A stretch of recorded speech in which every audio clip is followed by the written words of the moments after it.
आज मैं तुम्हें एक एसएआर ऑफिसर यानी सिक्योरिटी एंड रेस्क्यू ऑफिसर की स्टोरी सुनाने वाला हूँ, जिसकी ड्यूटी एक ऐसे फॉरेस्ट में हुई थी जिस फॉरेस्ट के अंदर बहुत सारे अफवाहें थी कि उस जंगल के अंदर एक अननोन क्रिएचर रहता है, एक अननोन एंटिटी रहती है जो कि बिगफुट से बहुत ही ज़्यादा सिमिलर है। क्योंकि इससे पहले जितने भी लोग उस जंगल के अंदर या तो हाइकिंग के लिए गए थे या फिर पेड़ काटने के लिए गए थे या फिर किसी भी रीज़न से उस जंगल के अंदर गए थे, उन्हें बहुत बड़े बड़े पैरों के निशान देखने को मिले थे और वेयर्ड वॉइसेस अपनी चारों तरफ सुनने के लिए मिली थी। और कुछ लोग तो ऐसे भी है जिन्होंने एक अननोन ह्यूमनॉइड फिगर को उनकी तरफ आते हुए भी देखा था बहुत दूर से, और जिसके वजह से ऐसे रेस्ट्रिक्शंस लगा दिए गए थे कि एक लिमिटेड डिस्टेंस के बाद उस डीप फॉरेस्ट में किसी का भी घुसना मना है।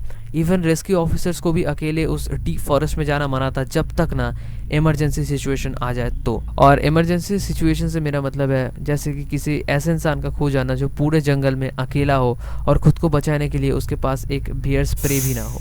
और ऐसा ही सेम सिचुएशन होता है एलिसा नाम की एक लड़की के साथ। याद रखना, ये एलिसा नाम मैंने अपने वीडियो में दिया है, रियल स्टोरी में उस फीमेल का नाम हम बताया नहीं गया था। एलिसा अपने हाइकिंग ग्रुप के साथ उसी फॉरेस्ट के आसपास हाइकिंग करने के लिए गए थे, बट अनफॉर्चुनेटली किसी तरीके से एलिसा अपने ग्रुप से बहुत ही ज़्यादा पीछे रह जाती है और उसका हाइकिंग ग्रुप बहुत ही ज़्यादा आगे बढ़ चुका था, और जिसके वजह से एलिसा गलती से एक गलत रास्ता पकड़ लेती है, जो रास्ता उसे सीधा उस एंटिटी के फॉरेस्ट के अंदर ले जाता है।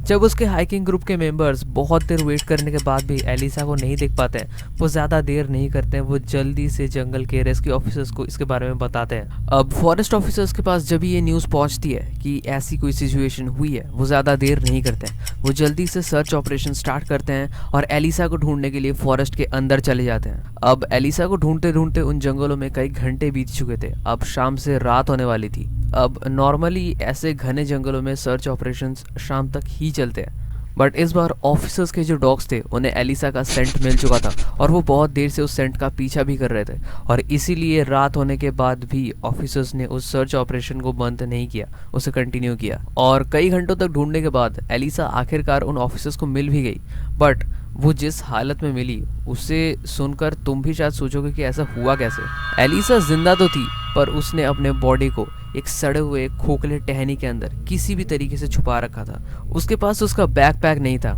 उसके पैरों से उसके शूज भी गायब थे, और उसे देखकर क्लियरली समझ में आ रहा था कि वो बहुत ही ज़्यादा शॉक में है। उसे जब वहाँ से निकाला गया, उसके बॉडी में किसी भी तरीके के इंजरीज नहीं दिखे गए, वो बिल्कुल सही सलामत थी, उसे किसी भी तरीके की चोट नहीं लगी थी। बट जैसा कि मैंने तुम्हें कहा था, वो एक्सट्रीम लेवल ऑफ शॉक में थी।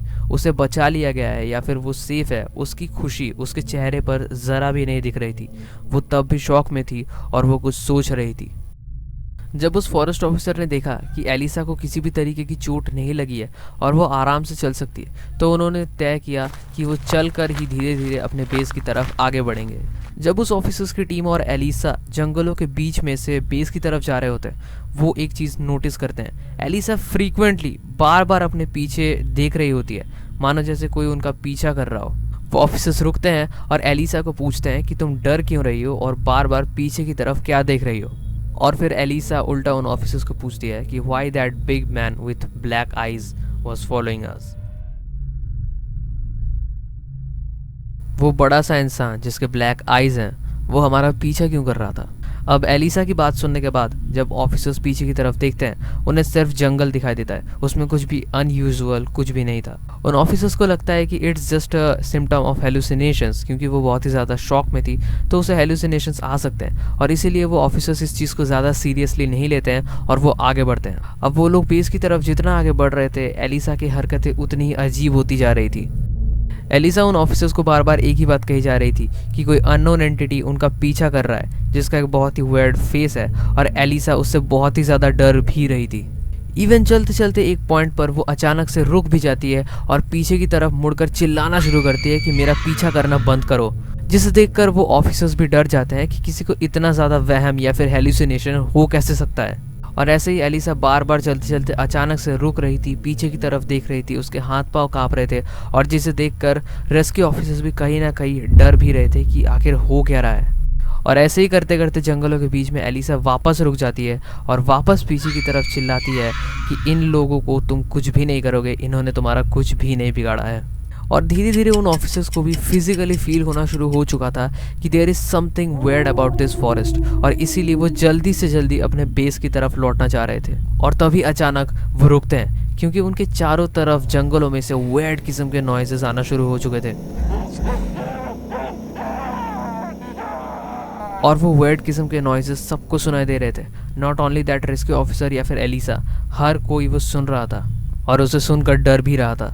और वो नॉइजेस ऐसी थी कि मानो पूरे जंगलों में अननोन बड़े क्रिएचर्स एक साथ खांस रहे हो, वो भी रिदम में।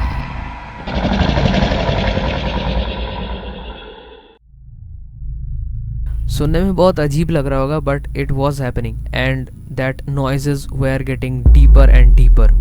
और उस वक्त तक सबको पता चल चुका था कि ये एलिसा की कोई हेल्यूसिनेशन वाली केस नहीं है। There is something really disturbing about that forest, और उन्हें जितनी जल्दी हो सके उस फॉरेस्ट से निकलना होगा। और इसीलिए वो लोग अपने बेस की ओर और भी तेज़ी से चलना शुरू करते हैं।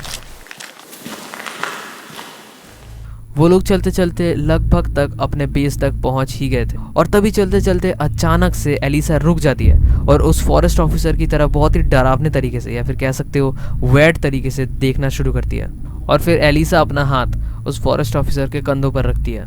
वो फॉरेस्ट ऑफिसर ये चीज़ फील करता है कि जो हाथ एलिसा ने उसके कंधों पर रखा है वो हाथ किसी लेडी का नहीं हो सकता। उसमें इतना ज़्यादा पावर था, मानो जैसे कोई स्ट्रॉन्ग बॉडी बिल्डर उसके कंधों को जोर से दबा रहा हो। और फिर एलिसा उसकी तरफ देखते हुए एक डीप वॉइस में उसे कहती है कि तुम्हें और तेजी से अपने बेस की तरफ चलना होगा। तुम्हारे कंधों पर जो दाग है उससे वो दाग बिल्कुल भी पसंद नहीं आ रहे। अब इस पॉइंट पर आते आते वो ऑफिसर सच में बहुत ही ज़्यादा डर जाता है, क्योंकि एलिसा उसके कंधों पर जिस दाग के बारे में बात कर रही है उस दाग को दिन के उजाले पर भी नोटिस करना बहुत मुश्किल था। बट उस वक्त तो पूरे जंगल में अंधेरा था और वो दाग उसके कॉलर के नीचे छुपा हुआ था। तो फिर एलिसा को उस दाग के बारे में पता कैसे चला?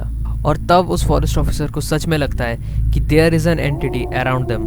पर इस पॉइंट पर भी वो ऑफिसर अपना कंट्रोल नहीं खोता और किसी भी तरीके से वो लोग आखिरकार अपने बेस तक पहुंच ही जाते हैं। बट उसके बाद एलिसा के साथ क्या हुआ, या फिर एलिसा जिस ह्यूमैनॉइड फिगर या फिर एंटिटी के बारे में बात कर रही थी वो आखिर था क्या, उसके बारे में अभी तक किसी को कुछ नहीं पता। It remains a mystery.